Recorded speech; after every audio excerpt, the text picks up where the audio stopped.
Je vous invite à vous rendre sur votre cours Moodle, sur la page d'accueil et à activer le mode édition. Choisissez la rubrique dans laquelle vous voulez mettre votre glossaire et vous trouverez le glossaire dans les activités. Je vous rappelle que les activités sont plutôt interactives tandis que les ressources sont plutôt informatives. Alors nous on va bien dans activités, glossaire, et on est amené vers une page où on va devoir définir un certain nombre de paramètres de notre glossaire. Alors d'abord, on va devoir donner un nom à notre glossaire. Alors, je vais l'appeler indication musicale. Et puis, ce qui va nous intéresser, alors je ne vais pas passer tous les paramètres en revue.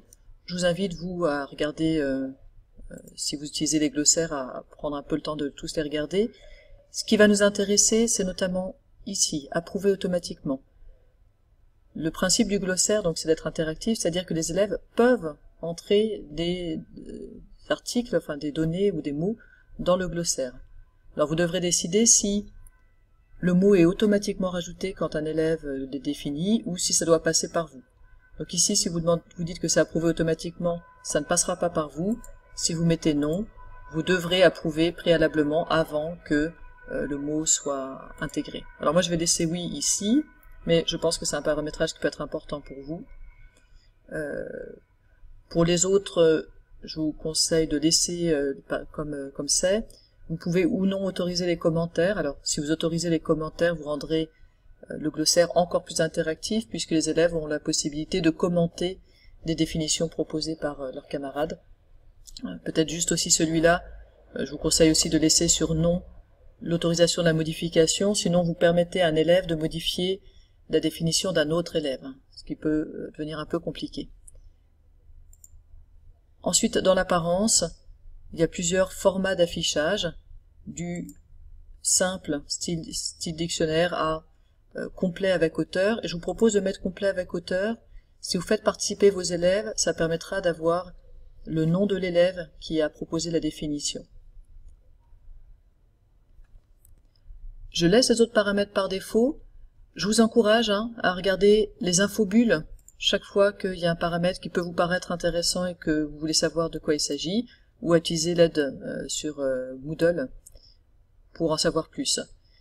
Sachez donc qu'on peut aussi lier une évaluation à un glossaire, mais nous, on va pas du tout regarder ça pour l'instant, et donc on va simplement faire enregistrer et afficher.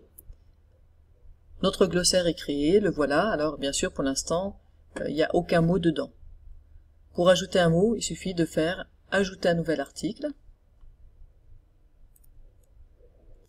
Et par exemple, je vais définir le concept de fortissimo, et dans la définition, je mets la définition qui m'intéresse. Vous voyez que pour la définition, vous avez accès à ce que vous trouvez habituellement dans l'éditeur Moodle.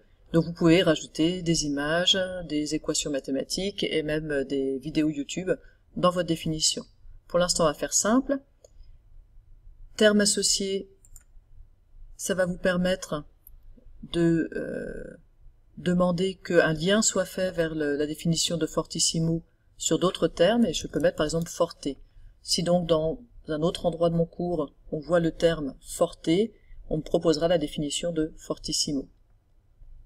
Et je vais demander que les articles soient liés automatiquement, ça veut dire que chaque fois que le mot fortissimo ou forte apparaîtront quelque part dans mon cours, j'aurai un lien vers la définition. Je vous propose d'enregistrer et de voir déjà à quoi ça ressemble. Et je vous laisse créer donc déjà un début de glossaire avec quelques définitions. On voit ensuite ce qu'on peut en faire.